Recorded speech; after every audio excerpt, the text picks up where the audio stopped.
1,5 sene önceki kimlik için değiştirdim fotoğraf.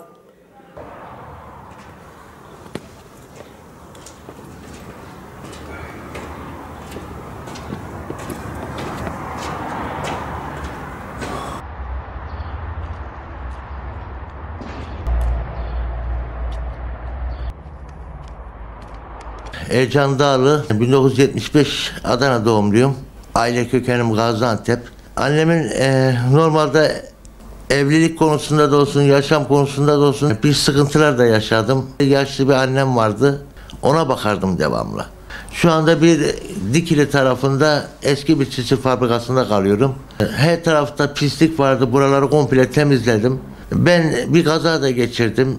4 tane alt dişim de kırıldı. 3'ünü kendi elimle 1,5 ayda zorla çektim abim. Daha önce yedek parça işinde çalıştım. Güvenlik işi yaptım.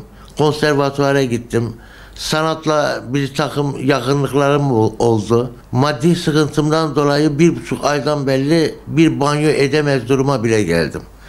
Camilerde kaldım. Bazı yerlerde yardım istedim. Bana bir miktar da olsa, ufak tefek de olsa, Allah hepsinden razı olsun ki bana iyiliklerini de gördüm abi. Sokaklarda 4 gün yağmurda ay susuz gezdiğim günler bile oldu. Şu Ramazan ayı geliyor ama benim kapalı böyle bir ortamım olsun ki etrafta böyle burayı bir durumunu bir görseydiniz, her tarafta pislemişlerdi. Hepsini tertemiz ettim ama hastalığın her yerden yayılabileceği belli. Bir Kur'an okumayı bile ben kabul etsem bile annem için de hayır da olsa Ramazan ayında onu bile kabul görürüm ben. Sıcak bir yuvam olsun, bir penceresi olsun, kapısı olsun. Şurada yatarken bile içeri kimlerin gireceğini bilmiyorum abi. Korkuyorum abi ya, korkuyorum. Burada kaldığım oda zaten tavanları görüyorsunuz. Her taraftan sular akıyor. Şurada sabit de dursam, sen ne kadar da doğru da olsan başkaları baktığı zaman beni burada kötü olarak görmesini istemiyorum abi.